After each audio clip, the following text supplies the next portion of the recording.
Hi ನಮಸ್ಕಾರ ಎಲ್ಲರಿಗೂ welcome back to my YouTube channel. ಇವತ್ತಿನ ವಿಡಿಯೋದಲ್ಲಿ ನಾನು ಈ ಸಿಂಪಲ್ಲಾಗಿ ಬ್ಲೌಸ್ನ ಸ್ಟಿಚ್ ಮಾಡಿಸಿದ್ದೀನಿ. ಇದ್ರ ಮೇಲೆ ಸೀರೆ ಗ್ರೀನ್ ಕಲರ್ ಇರೋದ್ರಿಂದ ಯಾವುದೂ ವರ್ಕ್ ಹಾಕೋಕ್ಕಾಗಿಲ್ಲ. ಅದಕ್ಕೆ ಈ ಬ್ಲೌಸ್ ಮೇಲೆ ನಾವು ಸಿಂಪಲ್ಲಾಗಿ ಏನಾದರೂ ಒಂದು ಸ್ವಲ್ಪ ಗ್ರ್ಯಾಂಡಾಗಿ ಕಾಣಲಿ ಅಂತ ಯಾವ ರೀತಿ ವರ್ಕ್ ಮಾಡ್ಬೋದು ಅಂತ ನಾನು ತೋರಿಸ್ಕೊಡ್ತಾ ಇದ್ದೀನಿ. ಇದಕ್ಕೆ ಈ ರೀತಿ ಗ್ರೀನ್ ಕಲರ್ದು ಲೇಸ್ ತೊಗೊಂಡಿದ್ದೀನಿ. ಆಮೇಲೆ ಕಾಟನ್ ಥ್ರೆಡ್ ತೊಗೊಂಡಿದ್ದೀನಿ. ಇದು ಬ್ಲೌಸ್ ರೆಡಿ ಆದಮೇಲೆ ನೀವು ಬೇಕು ಅಂದರೆ ಮನೆಯಲ್ಲಿ ಮಾಡ್ಕೋಬೋದು. ನಾನು ನನ್ನ ಬ್ಲೌಸ್ಗೆ ಯಾವುದೂ ವರ್ಕ್ ಹಾಕಿಲ್ಲ ಅಂತ ಅಂದ್ಕೊಂಡು ಇದಕ್ಕೆ ನಾನು ಸಿಂಪಲ್ಲಾಗಿ ಒಂದು ಸ್ವಲ್ಪ ಬ್ಲೌಸ್ ಮೇಲೆ ಗ್ರ್ಯಾಂಡಾಗಿ ಲುಕ್ ಬರಲಿ ಅಂತ ಈ ರೀತಿ ವರ್ಕ್ ಮಾಡ್ಕೋತಾ ಇದ್ದೀನಿ. ಅದನ್ನು ನಿಮ್ಮ ಜೋಡಿ ಶೇರ್ ಮಾಡ್ಕೋತೀನಿ. ಹಾಗಾದರೆ ಬನ್ನಿ ಈಗ ಸ್ಟಾರ್ಟ್ ಮಾಡೋಣ. ನಾನು ಕಾಟನ್ ಥ್ರೆಡ್ ತೊಗೊಂಡಿದ್ದೀನಿ. ಸೀರೆಯಲ್ಲಿ ಈ ಕಲರ್ ಗ್ರೀನು ಆಮೇಲೆ ಆರೆಂಜ್ ಇರೋದ್ರಿಂದ ಇದು ಬ್ಲೌಸ್ ಮೇಲೆ ಗ್ರೀನ್ನ ಜಾಸ್ತಿ ನಾನು ಈ ಬಾರ್ಡ್ರ್ ಸೈಡಲ್ಲಿ ಮಾತ್ರ ಹೈಲೈಟ್ ಮಾಡ್ತಾಯಿದ್ದೀನಿ, ಗ್ರೀನ್ ಕಲರು. ಈಗ ಈ ಲೇಸ್ನ ನಾನು ಈ ಸ್ಲೀವ್ಸ್ಗೆ ಎಷ್ಟು ಬೇಕೋ ಅಷ್ಟು ನೋಡಿಕೊಂಡು ಕಟ್ ಮಾಡ್ಕೊತೀನಿ.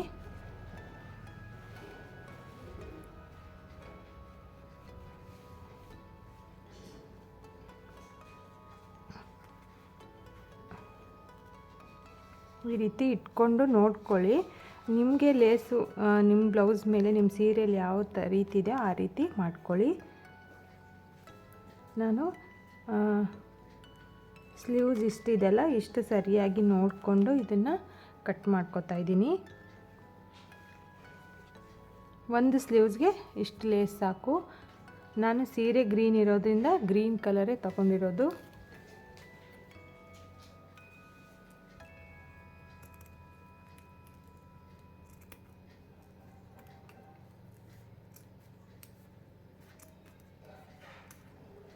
ಇದು ಎರಡು ಸೀರೆಗೆ ಎರಡು ಸ್ಲೀವ್ ಸೇರಿಬಿಟ್ಟು ಒಂದು ಅರ್ಧ ಮೀಟ್ರ್ ಹೋಗ್ಬೋದು. ನಾನು 1 ಮೀಟ್ರ್ ತೊಗೊಂಡು ಬಂದಿದ್ದೀನಿ.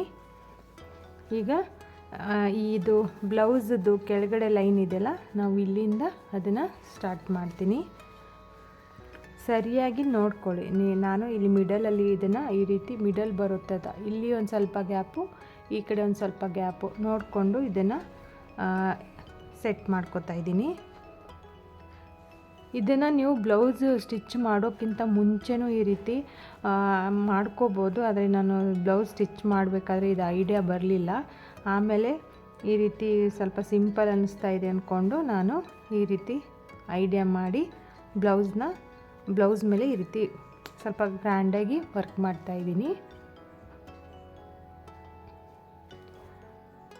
ಇದನ್ನು ಸ್ವಲ್ಪ ಸ್ಟಾರ್ಟಿಂಗಲ್ಲಿ ಈ ರೀತಿ ಸ್ವಲ್ಪ ಫೋಲ್ಡ್ ಮಾಡ್ಕೊಳ್ಳಿ. ಫೋಲ್ಡ್ ಮಾಡಿಕೊಂಡು ಸರಿಯಾಗಿ ಇಟ್ಕೊಳ್ಳಿ. ಇದನ್ನು ಎಲ್ಲಿ ನಿಮಗೆ ಕರೆಕ್ಟಾಗಿ ಬರೋ ರೀತಿ ಈ ರೀತಿ.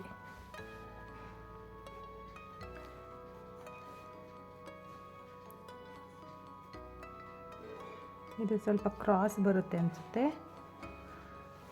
ಎರಡೂ ಕಡೆ ಕರೆಕ್ಟಾಗಿ ಬರೋ ರೀತಿ ಸ್ಟಾರ್ಟ್ ಮಾಡ್ಕೊಳ್ಳಿ. ನಾನು ಸ್ಟಾರ್ಟ್ ಮಾಡಿಕೊಂಡು ಇಲ್ಲೊಂದು ಸ್ಟಿಚ್ ಹಾಕ್ಕೊಂಡು ನಿಮಗೆ ತೋರಿಸ್ತೀನಂತೆ. ನೀವು ಸ್ಟಾರ್ಟಿಂಗಲ್ಲಿ ಬ್ಲೌಸ್ ಈ ರೀತಿ ಮಾಡ್ಕೋಬೇಕಾದ್ರೆ ಇದು ಕ್ರಾಸ್ ಬಂದಿರುತ್ತಲ್ಲ, ನೀವು ಅದಕ್ಕೆ ಲೇಸ್ನೂ ಈ ರೀತಿ ಕ್ರಾಸಲ್ಲೇ ಫೋಲ್ಡ್ ಮಾಡ್ಕೋಬೇಕು. ಆವಾಗ ಇದು ಕರೆಕ್ಟಾಗಿ ಇಲ್ಲಿ ಇದಾಗುತ್ತೆ. ಇಲ್ಲಾಂದರೆ ಈ ರೀತಿ ಬಂದ್ಬಿಡುತ್ತೆ, ಇಲ್ಲಿ ಹೆಚ್ಚು ಇಲ್ಲಿ ಕಡಿಮೆ. ಅದಕ್ಕೆ ನೀವು ಈ ರೀತಿ ಲೇಸ್ನು ಕ್ರಾಸಾಗಿ ಮಡ್ಚ್ಕೊಂಡು ಸ್ಟಾರ್ಟ್ ಮಾಡಿ. ಆಮೇಲೆ ಅದು ಕರೆಕ್ಟಾಗಿ ಎಂಡಿಗೆ ಕರೆಕ್ಟಾಗಿ ಬರುತ್ತೆ.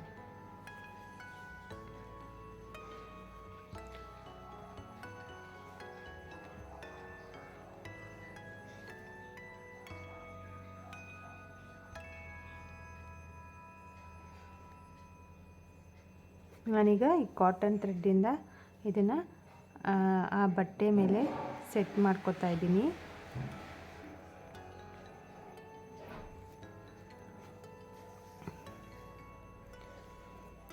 ಯಾಕಂದರೆ ಬ್ಲೌಸ್ ರೆಡಿ ಆದಮೇಲೆ ನಾವು ಮಷಿನ್ ವರ್ಕ್ನ ಹಾಕೋಕ್ಕೆ ಬರಲ್ಲ, ನೀವು ಹ್ಯಾಂಡ್ ಸ್ಟಿಚ್ಚೇ ಮಾಡ್ಕೋಬೇಕಾಗುತ್ತೆ.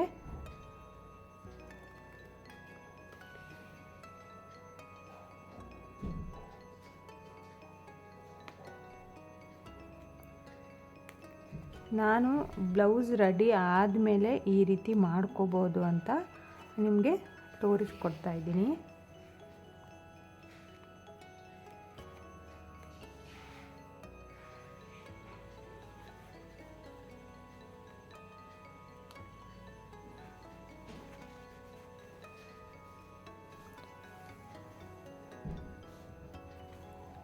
ಈಗ ನಾನು ಮತ್ತೆ ಈ ಕಾರ್ನರಲ್ಲೇ ಮೇಲೆ ತಗೊಂಡು ಈಗ ಇದನ್ನು ಕಂಟಿನ್ಯೂ ಈ ರೀತಿ ಸ್ಟಿಚ್ ಮಾಡಿಕೊಂಡು ಹಚ್ಕೊಂಡು ಹೋಗ್ತಾ ಇದ್ದೀನಿ. ಈ ರೀತಿ ಫುಲ್ಲು ಹೀಗೆ ಬರೋ ರೀತಿ ಇದನ್ನು ಹಚ್ಕೊಂಡು ಹೋಗ್ತೀನಿ.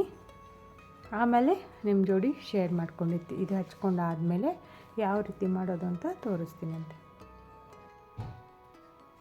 ನೋಡಿ, ನಾನು ಈ ರೀತಿ ಫುಲ್ ಸ್ಲೀವ್ಸ್ಗೆಲ್ಲ ಅಟ್ಯಾಚ್ ಮಾಡಿಬಿಟ್ಟೆ. ಇದೆಷ್ಟು ಈಗ ನಾನು ಈ ಕಡೆ ಸ್ಲೀವ್ಸಿಗೂ ಇದೇ ರೀತಿ ಇದು ಮಾಡಿಕೊಂಡು ಕಟ್ ಮಾಡಿಕೊಂಡು ಅದನ್ನು ಸ್ಟಿಚ್ ಮಾಡ್ಕೊತಾ ಇದ್ದೀನಿ.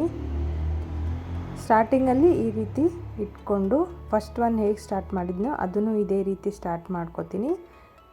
ನೀವು ಸ್ಟಿಚ್ಚು ಎಲ್ಲಿಂದ ಬೇಕಾದರೂ ಸ್ಟಾರ್ಟ್ ಮಾಡ್ಕೋಬೋದು, ಬಟ್ ನೀಟಾಗಿ ಇಟ್ಕೊಂಡು ಕರೆಕ್ಟಾಗಿ ಬರೋ ರೀತಿ ಅದನ್ನು ಸ್ಟಿಚ್ ಮಾಡ್ಕೊಳ್ಳಿ.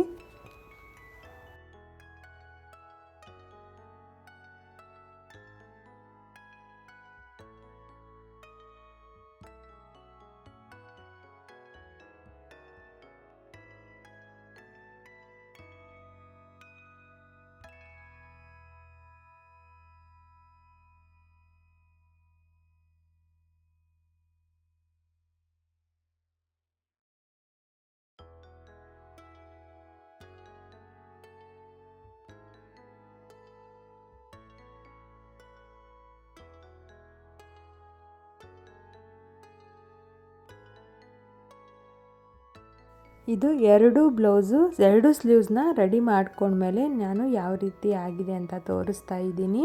ನಾನು ಇದನ್ನು ಇನ್ನೊಂದು ಸ್ವಲ್ಪ ಸಿಂಪಲ್ ಆಯಿತು ಅಂತ ಈ ರೀತಿ ಸೈಡಲ್ಲಿ ಬೀಡ್ಸನ್ನು ನೀಡಲಿಂದಾನೆ ಹ್ಯಾಂಡ್ ಸ್ಟಿಚ್ಚೇ ಮಾಡ್ಕೊಂಡಿರೋದು. ಈ ಬೀಡ್ಸನ್ನು ಮೇಲೆ ಕೆಳಗಡೆ, ಆಮೇಲೆ ಈ ಕೆಳಗಡೆ ಸ್ಲೀವ್ಸ್ಗೆ ಹ್ಯಾಂಗಿಂಗ್ನ ಮಾಡಿದ್ದೀನಿ. ಒಂದು ಚಿಕ್ಕದು 3 ಬೀಡ್ಸ್ ಹಾಕ್ಕೊಂಡು ಗ್ರೀನ್ ಕಲರ್ದು ಈ ಥರ ದೊಡ್ಡ ಬೀಡ್ಸ್ ತೊಗೊಂಡು ಅದನ್ನು ಹಾಕ್ಕೊಂಡು ಮತ್ತೆ ಒಂದು ಚಿಕ್ಕದು ಹಾಕ್ಕೊಂಡು ವಾಪಸ್ಸು ಇದೇ ರೀತಿ ಟರ್ನ್ ಮಾಡಿಕೊಂಡು ಅದನ್ನು ಹಚ್ಕೊಂಡಿದ್ದೀನಿ. ಇದು ಕೆಳಗಡೆ ಹಚ್ಕೊಳ್ಳೋದು ಹ್ಯಾಂಗಿಂಗ್ ಹಾಕಿರೋದು ವಿಡಿಯೋ ನನಗೆ ಮಾಡೋಕ್ಕಾಗಲಿಲ್ಲ. ನಿಮಗೆ ಬೇಕು ಅಂದರೆ ಕಮೆಂಟ್ ಮಾಡಿ ತಿಳಿಸಿ. ನಾನು ಅದನ್ನು ಸಪ್ರೇಟಾಗಿ ಸ್ಲೀವ್ಗೆ ಯಾವ ರೀತಿ ಈ ಥರ ಹ್ಯಾಂಗಿಂಗ್ನ ಅಟ್ಯಾಚ್ ಮಾಡಬೇಕು ಅಂತ ನಾನು ವಿಡಿಯೋ ಮಾಡಿ ತೋರಿಸ್ತೀನಂತೆ. ಈ ವಿಡಿಯೋ ನಿಮಗೆ ಇಷ್ಟ ಆಗಿದ್ದರೆ ಒಂದು ಲೈಕ್ ಕೊಡಿ, ಕಮೆಂಟ್ ಮಾಡಿ, ಹಾಗೆ ಇದನ್ನು ಶೇರ್ ಮಾಡಿ. ಕಮೆಂಟ್ ಮಾಡಿ ತಿಳಿಸಿ ನಿಮಗೆ ಇದು ಹೇಗೆ ಅನ್ನಿಸ್ತು ಅಂತ. ನಾನು ಮುಂದಿನ ವಿಡಿಯೋದಲ್ಲಿ ಮತ್ತೆ ಸಿಗ್ತೀನಿ. Thank you for watching. Bye.